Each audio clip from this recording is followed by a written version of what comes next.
Eh bien, bonjour les amis, bienvenue pour ce nouvel épisode de Watch Épicure. Voilà, ben écoutez, j'espère que vous allez bien tous. Voilà, ben aujourd'hui on a la chance qu'un collectionneur que je connais nous a prêté une montre très sympathique pour cet épisode. Voilà, c'est la Rolex GMT Master Batman. Donc voilà, on l'appelle comme ça par rapport à sa lunette bleue et noire qui normalement sur les modèles GMT et plutôt rouge et bleu que l'on surnomme Pepsi. Voilà. Donc c'est vrai que Rolex avec cette Batman a créé, on va dire, un petit peu la surprise en dévoilant un modèle avec du noir et du bleu sur sa GMT. Voilà, un modèle qui a été, des couleurs qui ont été repris après par pas mal de manufactures horlogères, voilà, comme toujours avec Rolex, voilà, quand le succès est là, eh ben, les autres emboîtent le pas, bien sûr. Donc vous voyez un petit peu je vous montre un petit peu la couronne qui est bidirectionnelle cette fois-ci, contrairement à une montre de plongée. Puisque cette montre a une quatrième aiguille qu'on voit ici, là, le petit triangle, qui a la possibilité de donner un deuxième fuseau horaire en lecture instantanée. Voilà, c'est un petit peu la particularité de la GMT Master. Donc voilà une montre qui est arrivée au début des années 50, je crois que c'est sous 53, sur la base d'un Rolex Turnograph. Donc c'est vrai qu'une fois de plus, Rolex est à la pointe de l'innovation avec ce produit. Et vraiment, on peut voir que une fois de plus, eh ben, c'est vrai que Rolex, à l'avance, à la pointe de la technologie, nous livre une montre ici avec un double fuseau horaire, une aiguille qui tourne sur 24 heures, un boîtier Oyster étanche à l'abri de la poussière et de l'eau. Voilà, donc la première montre, on va dire officiellement, avec la lecture d'un double fuseau horaire, voilà, fait la légende de cette GMT Master.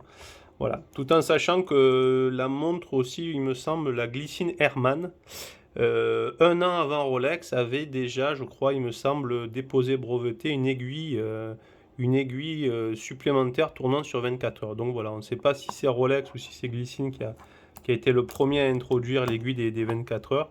Mais c'est vrai que Rolex, avec sa collaboration avec la Panam, qui est une société d'aviation, ben voilà, a pu équiper les pilotes avec ce type de montre et a pu voilà, faire bénéficier un petit peu, voilà, je dézoome un petit peu, a pu faire bénéficier les pilotes voilà, de cette montre avec une lecture facile. Et puis voyageant aux quatre coins du monde, ben voilà, c'était une montre passe-partout, elle est étanche, elle est robuste, voilà, elle a toute la robustesse du boîtier Oyster et son étanchéité. Voilà, la lecture de la date instantanée aussi, comme on l'avait vu aussi sur l'épisode précédent, il me semble, breveté en 47. Donc c'est vrai que voilà, on a là une montre voilà, qui est vraiment très très belle. Vous voyez sa lunette bleue et noire en céramique. Voilà, donc c'est vrai que c'est un petit peu ce qu'on demande à Rolex de fabriquer plus de modèles professionnels, mais va savoir. Peut-être qu'aussi la conception des lunettes céramiques n'est pas si facile que ça, et que peut-être eh ben, dans le lot, il y en a certaines qui sont peut-être cassées ou quoi que ce soit. Donc je pense que Rolex ne met que vraiment les pièces qui ont zéro défaut, donc c'est ce qui fait que les montres mettent un certain temps à se faire. Ouais. Vous voyez, là on voit un petit peu la couronne Rolex avec les trois petits points qui veut dire le triple lock d'étanchéité. Donc voilà, un petit peu à l'instar de la Submariner, la même technologie. Donc voilà, là vous savez que vous avez une montre parfaitement étanche avec un double fuseau horaire. Voilà, une très très belle. Voilà, on retrouve voilà, le très beau bracelet Rolex. Regardez, je pense que mon ami n'a pas beaucoup mis parce qu'elle elle a encore ses stickers.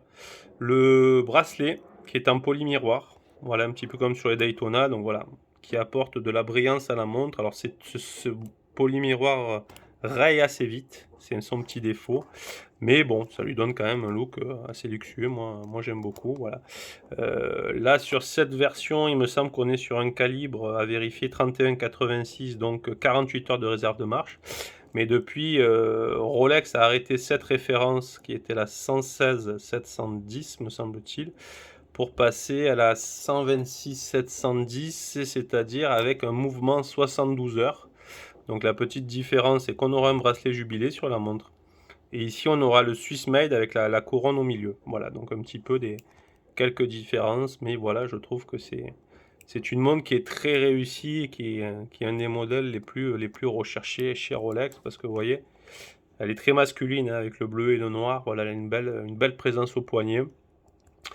Sa lunette, vous voyez, bidirectionnelle, voilà, qu'on peut manier avec précision. Si par exemple, vous voyez, je la mets sur le pointeur, ben voilà, je me dis par exemple, là il est minuit à New York, ben on verra en un coup d'œil qu'il sera 8 heures à New York et on aura notre heure en France de l'autre côté. Voilà, c'est vrai que c'est assez facile, voilà. Donc, voilà, pas mal de marques, hein, ont développé, notamment Breitling aussi avec la règle à calcul sur les Navitimers. Ça, c'est vrai que ce sont des sacrées innovations aussi. Voilà, c'est ce qui fait tout le charme des maisons horlogères. Voilà, donc c'est vrai avec cette montre GMT Master, voilà, la montre des voyageurs, ben on se voit bien devenir un globe-trotteur et puis parcourir le monde, voilà, tout simplement. Voilà, il existe des très belles références sur les modèles des années 70, 80, les 1675, les 16750. Mais aujourd'hui, les prix sont assez élevés dès qu'on veut du bois de papier. Voilà, c'est un petit peu comme toujours le problème avec la marque à la couronne. Mais bon, quoi qu'il en soit, moi, un petit conseil que je peux vous donner, si la montre vous plaît, qu'elle est bois de papier, que vous l'achetez chez un professionnel, le prix qu'elle vaudra aujourd'hui, elle le vaudra toujours demain. Donc voilà, n'hésitez pas à vous lancer si le produit vous plaît et que vous l'achetez chez un professionnel de confiance. D'ailleurs, je tiens à remercier Thierry Campo. Je suis passé pour le polissage du bracelet de ma Panera. Il a fait du super boulot. Voilà, donc place de l'Opéra à Marseille. Donc voilà, si vous avez des travaux à faire sur vos montres, n'hésitez pas. Voilà, ben écoutez, j'espère que cet épisode vous a plu et puis on se dit peut-être à la semaine prochaine pour un prochain épisode. Merci à vous et passez une bonne journée. Au revoir.